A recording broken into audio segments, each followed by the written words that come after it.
Janine, ¿no es cierto?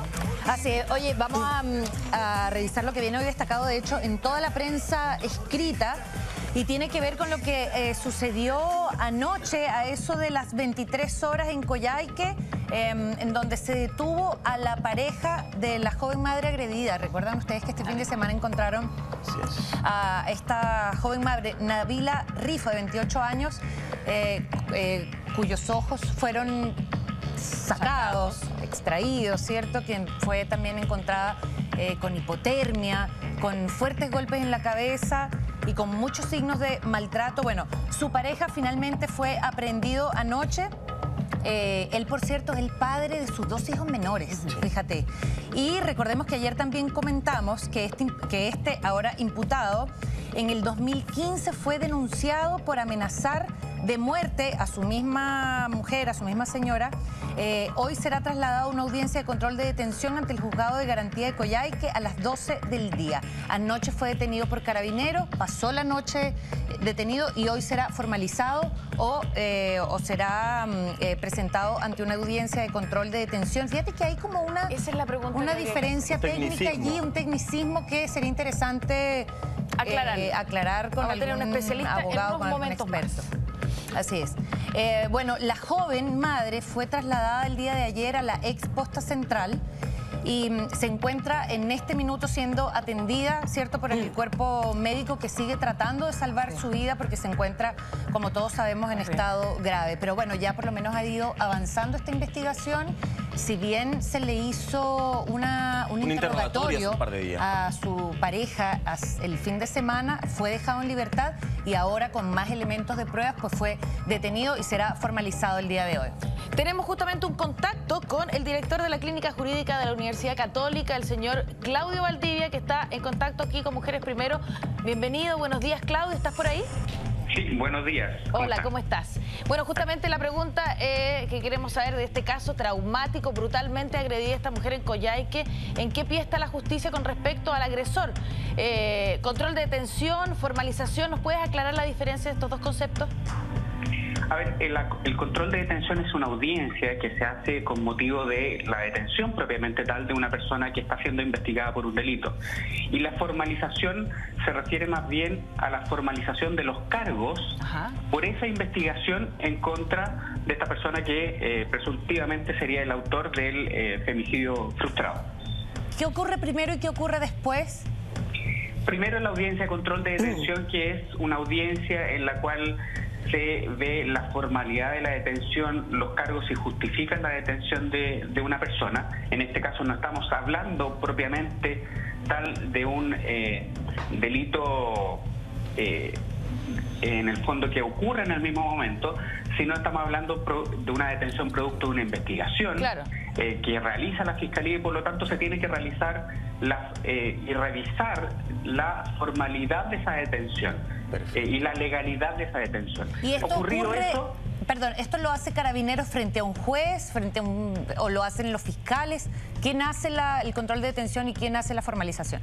Es una buena pregunta y una buena distinción. Quien hace el control de detención es el juez frente a un defensor y un fiscal. El fiscal es el que realiza la investigación, el defensor es el que tiene que estar al lado del imputado, en este caso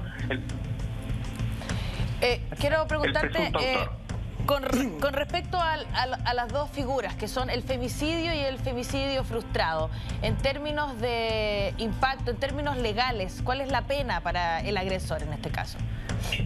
En materia de presidio, en materia de femicidio, estamos hablando de una pena que puede llegar hasta el presidio perpetuo calificado, es decir, estamos hablando de 15 años y un día hasta presidio perpetuo calificado.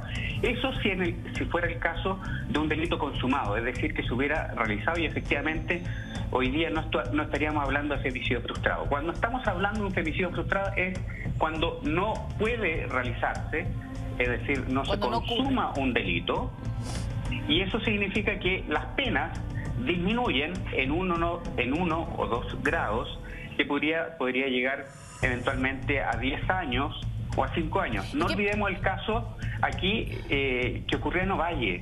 No sé si recuerdan en que se consideró como un atenuante la infidelidad. Sí, tremendo escándalo también por lo demás. Sí, ¿Qué pasa con la alevosía?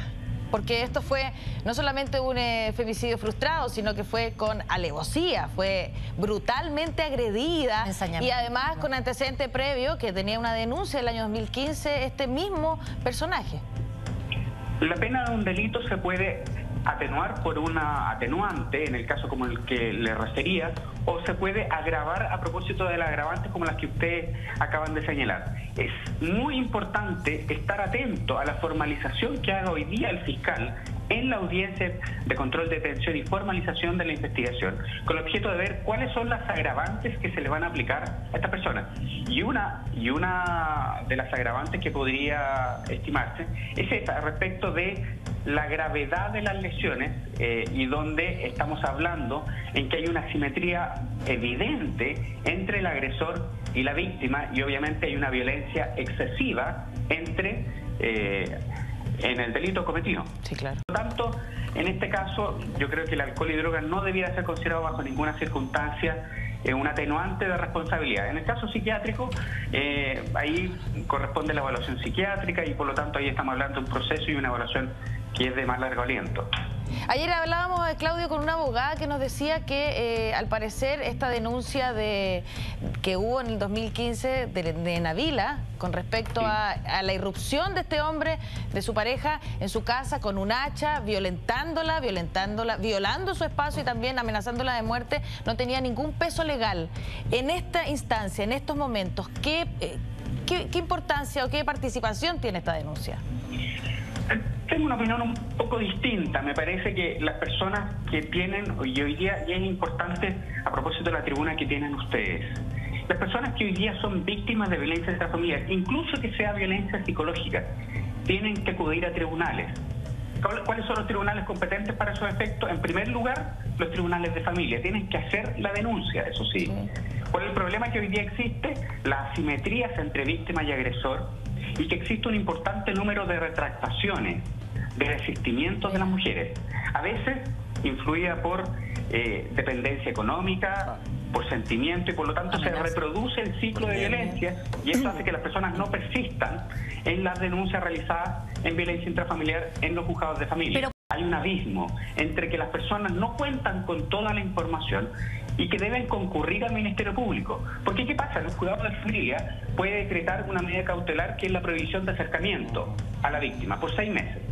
Pero ¿qué pasa si no cuenta con la información o no cuenta con el apoyo durante esos 6 meses para concurrir a la Fiscalía y seguir en la investigación para que ese sujeto se le formalice, se le impute el delito y se le condene por ese acto de violencia intrafamiliar y se puedan tomar actos que son más evidentes y que esa persona tenga una pena, tenga una condena y obviamente esa persona con un registro en su certificado antecedente de violencia intrafamiliar ya va a ser un antecedente que se pueda considerar. Y ese es el problema que hoy día existe. Me parece que no es que no quede en nada. Yo creo que el sistema debiera mejorar sus mecanismos de contención, de reparación, de apoyo hacia las víctimas de violencia intrafamiliar. Este caso también es qué pasa con la denuncia que se hizo antes y cuál fue el camino que siguió, porque si es que no se había hecho nada o estaba detenido ese proceso, podría reactivarse también. Y por lo tanto aquí estaríamos hablando no solamente frente a la investigación y el proceso por un delito, sino estaríamos hablando por 2 delitos. Fue tipificado como violación de morada y amenaza simple, en condiciones de que él ingresó con un hacha a la casa y en condiciones de que él le gritaba, te voy a matar, con un hacha. Y en el caso, por ejemplo, ¿a ella se le da algún tipo, o se le daría algún tipo de protección a ella y a sus hijos, sabiendo en el supuesto no consentido de que se le diera una libertad condicional luego de haber sido condenado, ¿cierto?, por femicidio frustrado? Se le encarcela, se le da la libertad condicional. ¿La víctima cuenta con apoyo, con protección? Mira, estamos conectados. Es verdad, ¿qué pasa con los niños? La madre está absolutamente capacitada discapacitada de criar y todo. El otro está encerrado en la cárcel. ¿Qué pasa con los niños? No le pusieron protección después de la denuncia. O sea... son varias cosas las que preguntan. Primero, respecto de la víctima directa, uno esperaría que la unidad de atención de víctimas y testigos del Ministerio Público tomara las medidas del caso con el objeto de proteger adecuadamente a la víctima. Y ojo, aquí no solamente se protege a la víctima del agresor, sino también se podría proteger a la víctima de la familia del agresor. Mira. En ocasiones puede ser un aspecto a tener en consideración. ¿Y cómo se protege a la víctima de eso, Claudio? Perdóname que me detenga en eso. ¿Cuál es la protección que se le entrega a la víctima? Pueden existir distintos mecanismos de protección. Los más habituales y frecuentes son la prohibición de acercamiento, que se le otorguen números preferentes hacia Carabineros, u otros mecanismos que son un poco más intensivos y que requieren ya de recursos de parte del Ministerio Público, por ejemplo, cambiar a la mujer del domicilio, llevarla a otro lugar, etcétera. Nuestro sistema no es tan sofisticado como lo que uno a veces ve en la televisión, de que hacen, le cambian la identidad a una persona, etcétera. Sí. Nuestro sistema no es tan sofisticado sobre eso. Existen mecanismos de protección, quizás son. Pero ese cambio de domicilio, por ejemplo, Claudio, ¿cuál es el apoyo que entregan? ¿Te pasan una casa en otro lado o es, señora, se tiene que cambiar de domicilio porque acá la van a cambiar a los niños de colegio? Ponte tú. Claro, ¿hay un apoyo económico en ese cambio de domicilio específicamente en ese punto?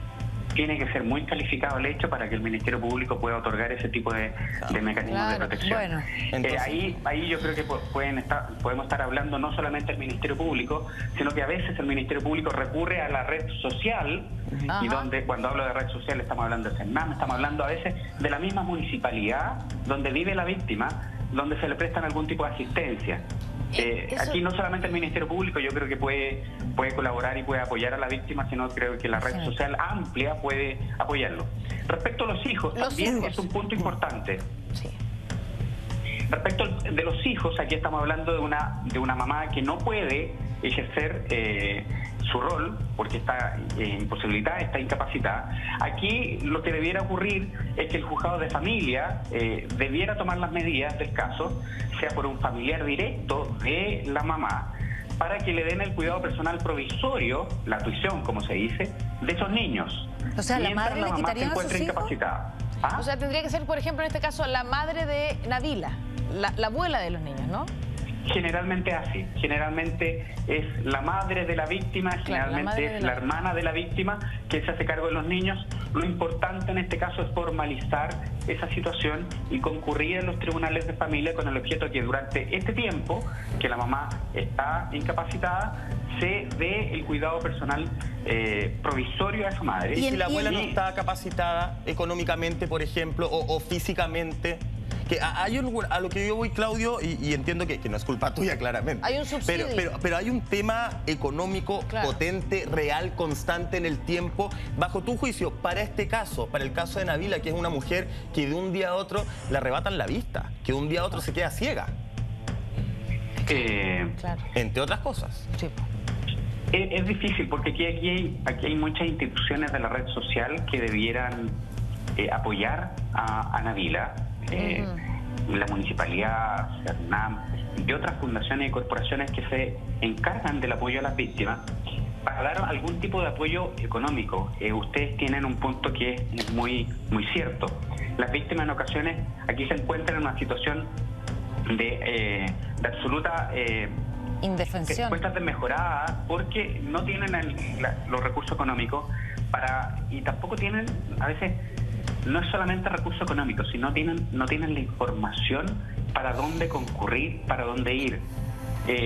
A veces uno habla en lenguaje muy sofisticado como abogado o de decir, no, tiene que ir al cuidado personal provisorio, a los juzgados de familia. Claro. Pero a veces las personas no saben a dónde tienen que concurrir para que puedan formalizar eso. Dónde pueden concurrir para que le den el cuidado personal provisorio y puedan acceder a pensiones asistenciales, por ejemplo, que da hoy día el sistema de previsión social a propósito de estas situaciones.